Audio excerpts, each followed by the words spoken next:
Hello guys, അസ്സലാമു അലൈക്കും. ഞാനിപ്പോൾ ഉള്ളത് അബുദാബിയിലുള്ള അൽ റഹ എന്ന സ്ഥലത്താണ്. സെപ്റ്റംബർ 2-ാം തീയതിയാണ് ഞാൻ ഇങ്ങോട്ട് വന്നത്. സെപ്റ്റംബർ 8-ന്, അതായത് ഈ വീഡിയോ എടുക്കുന്ന ഇന്ന് രാവിലെ 11 AM ഞാൻ നാട്ടിലേക്ക് വരികയാണ്. ഞാനൊരു 16 വർഷം മുമ്പ് പ്രവാസിയായിരുന്നു. അപ്പോൾ നമ്മളൊക്കെ പറയുന്നത് കേട്ടിട്ടുണ്ട്, പ്രവാസികൾ മെഴുകുതിരി പോലെയാണെന്ന്. ഞാനും ഒരുപാട് തവണ കേട്ടിട്ടുണ്ട്. അതാര് പറഞ്ഞാലും അത് സത്യമാണ്. മറ്റുള്ളവർക്ക് പ്രകാശം നൽകുവാൻ വേണ്ടി സ്വയം ഒരുകയാണ്.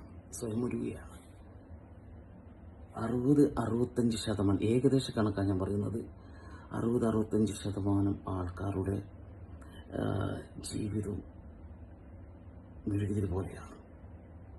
ആ ഒരു ദൃശ്യമാണ് ഞാൻ നിങ്ങൾക്ക് കാണിക്കാൻ പോകുന്നത്.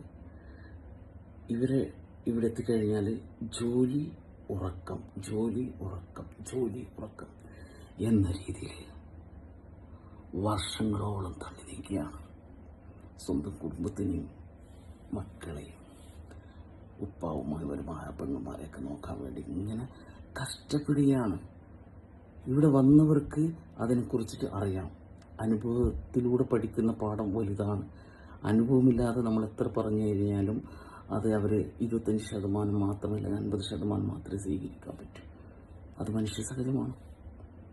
അപ്പോൾ ഈ ഗൾഫിനെ കുറിച്ച് അറിയാത്തവർ ഒരുപാട് ആൾക്കാരുണ്ട്, വരാത്തവരുണ്ട്. അപ്പോൾ 2, 3, 4 കൊല്ലമൊക്കെ ഇവർ നിൽക്കുമ്പോൾ അവരുടെ ധാരണ ഭയങ്കര അടിച്ച് പൊളിച്ച് ജീവിക്കുക എന്നുള്ളതാണ് അവർക്ക് ധാരണ. അതുകൊണ്ട് പലരുടെയും ജീവിതം, ആവശ്യമായ ജീവിതം, ഇവിടെ നിന്നിങ്ങനെ പണം അയക്കുന്നത് എങ്ങനെ വരുന്നത് എന്ന് ചോദിക്കുമ്പോൾ പണവും കാര്യം ഇങ്ങനെ അയച്ചുകൊണ്ടിരിക്കുകയാണ്. അങ്ങനെ അയക്കുന്ന സമയത്ത് ഇവിടെ ഊരുകയാണ് ഓരോ പ്രവാസിയും. ഭയങ്കര കഷ്ടപ്പാടാണ്. നമ്മൾ ഗ്രോസറി, കഫ്തേരി ഇതുപോലുള്ള ജോലിയൊക്കെ ചെയ്യുന്നവർ ചൂടത്തും തണുപ്പത്തും ഇങ്ങനെ പോവുകയാണ്. വേറൊന്നുമില്ല, വേറെ ഒരു സന്തോഷവും അവർക്കില്ല. അപ്പോൾ ഞാൻ അവരുടെ ആ ഒരു റൂം ഞാൻ കാണിക്കുകയാണ്. അവർ താമസിക്കുന്ന ഒരു റൂമിലാവും. പക്ഷെ ഞാൻ ഇപ്പോഴുള്ള ഒരു ഏരിയ നല്ലൊരു ഫ്ലാറ്റായതുകൊണ്ട് കുറച്ചെങ്കിലും നല്ല രീതിയിലുണ്ട്.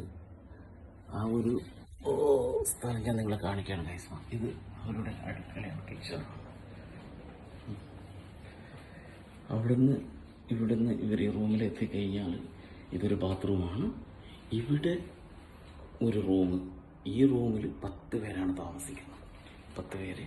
അതേപോലെ ഇവിടെയുള്ള 10-12 പേരും ഒരു റൂമിൽ ഞാൻ താമസിക്കുകയാണ്. ഞാനിപ്പോൾ ഏകദേശം 4 മണിയായി. ഇവിടുത്തെ നാട്ടിൽ 5:30 മണി. അതുകൊണ്ട് എനിക്ക് വലിയ ശബ്ദമുണ്ടാക്കാൻ പറ്റില്ല. എല്ലാവരും കിടന്നുറങ്ങിയാണ്. എന്തെങ്കിലും ശബ്ദത്താലോ അവരറിഞ്ഞു കഴിഞ്ഞാൽ അവർ ഉറക്കം പോയി. പിന്നെ അവർ കുറക്കില്ല.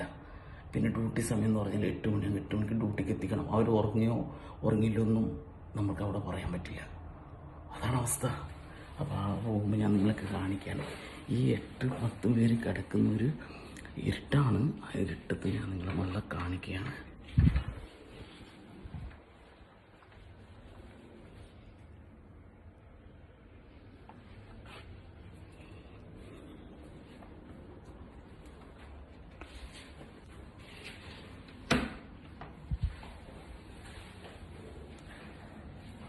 വളരെ ചെറിയ സൗണ്ടിൽ നമുക്ക് സംസാരിക്കാൻ പറ്റും. പറഞ്ഞല്ലോ, ഈ ഒരു രീതിയിലാണ് ഇവർ ജീവിക്കുന്നത്. അഥവാ എന്തെങ്കിലും ഒരു നിസ്സാര പ്രശ്നത്തിൻ്റെ പോലും വലിയൊരു പ്രശ്നമാക്കി ഇവരോട് ഫോൺ വിളിച്ച് സംസാരിക്കുകയും വിളിക്കുകയും ചെയ്യുമ്പോൾ അവർ മാനസികമായി ടെൻഷൻ വരുന്നു. ഈ ടെൻഷൻ വന്നു കഴിഞ്ഞാൽ അവർ കുറക്കില്ല. ഉറങ്ങിയില്ലെങ്കിൽ അവരെന്താക്കും എന്ന് പറഞ്ഞാൽ പിന്നെ ഉറങ്ങാനുള്ള അവസരമില്ല. പിന്നെ ജോലിയാണ്. ഈ ഒരു 6, 7, 8 മണിക്കൂറൊക്കെ എന്തെങ്കിലും കാരണവശത്താൽ ഉറക്കം പോയി കഴിഞ്ഞാൽ പിന്നെ ആ ഉറക്കം തിരിച്ചു കിട്ടില്ല. 24 hours കാര്യം ഞാൻ പറയുന്നത്.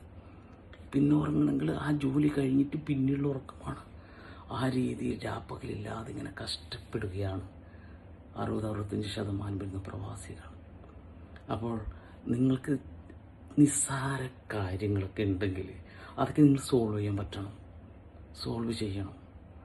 ഇവർ കിട്ടുന്ന ആകെ സന്തോഷമുള്ള കാര്യം എന്ന് പറയുന്നത് നിങ്ങളെ സന്തോഷകരമായ കോൾ വിളിയാണ്. ഇടയ്ക്കിടയ്ക്കൊക്കെ വിളിക്കുന്ന സംസാരവും അവിടുത്തെ നല്ല നല്ല വിശേഷങ്ങളാണ്. എന്തെങ്കിലും ഒരു നെഗറ്റീവ് വശം അവർ അറിഞ്ഞു കഴിഞ്ഞാൽ അവർക്ക് അത് ടെൻഷനായി.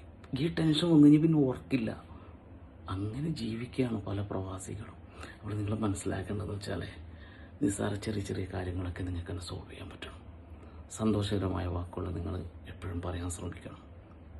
തീർച്ചയായിട്ടും രാപ്പകലില്ലാതെ നിങ്ങൾക്ക് വേണ്ടി കഷ്ടപ്പെടുകയാണ്. ചൂടുന്നില്ല, തണുപ്പൊന്നുമില്ല, എല്ലാം സഹിച്ചുകൊണ്ട് അവർ 2-3 വർഷം ഈ ഷോപ്പ് ജോലി എന്ന രീതിയിലാണ് അവർ കഴിയുന്നത്. എല്ലാവരും കഥയല്ല പറയുന്നത്. ഏകദേശം 60-65% ആൾക്കാരുടെ ലൈഫ് ഇങ്ങനെയാണ് പോകുന്നത്. അപ്പോൾ നിങ്ങളിൽ ആവശ്യമായി നാട്ടിൽ ജീവിക്കുമ്പോൾ ഇവരിതൊന്നും അറിയിക്കൂല. ഇവിടുന്ന് അവർ ഒന്നും അറിയണ്ട, അവർ ജീവിക്കട്ടെ. ഇവർ ഉരുകിയാണ് മെഴുകുതിരി പോലെ. നിങ്ങളിങ്ങനെ പ്രകാശം തന്നുകൊണ്ട് ഇവർ ഉരുകിയില്ലാതാകുകയാണ്. അപ്പോൾ അതിന് വഴിവെക്കരുത്. ചിലവും കാര്യമൊക്കെ വളരെ കൺട്രോൾ ചെയ്ത് പോകണം. ആ ഒരു രീതിയിലാണ് ഇവരുടെ കഷ്ടപ്പാടുകൾ. ഇവരുടെ കഷ്ടപ്പാടുകൾ അറിയാത്തവർക്ക് വേണ്ടിയാണ് ഞാൻ ഈ പാതിരാത്രി ഏകദേശം 4 മണിയായി ഞാൻ നിങ്ങൾക്ക് വേണ്ടി ഈ ഒരു വീഡിയോ എടുത്തിടുന്നത്. ഇത് പിന്നെയും കുറച്ച് നീറ്റുള്ള ഒരു ഏരിയയിലാണ് ഞാനിപ്പോൾ ഉള്ളത് കൊണ്ടാണ്. ഇതിലും കഷ്ടപ്പാടുള്ള വളരെ ദയനീയമായ അവസ്ഥയിൽ റൂമിലും പലരും തള്ളി നീക്കുന്നുണ്ട്. അപ്പോൾ പ്രവാസികളെ ജീവിതം എന്ന് വെച്ചാൽ ഇതുപോലെയാണ്. അപ്പോൾ എല്ലാവരെയും ഒന്ന് മനസ്സിലാക്കുക. ഇതുപോലുള്ള ജീവിതങ്ങൾ തള്ളി നീക്കുന്ന പ്രവാസികൾ അവസ്ഥകൾ അറിയാത്തവരൊന്ന് മനസ്സിലാക്കുക. അപ്പോൾ ഇത്രയും പറഞ്ഞുകൊണ്ട് ഞാൻ നിർത്തുന്നു.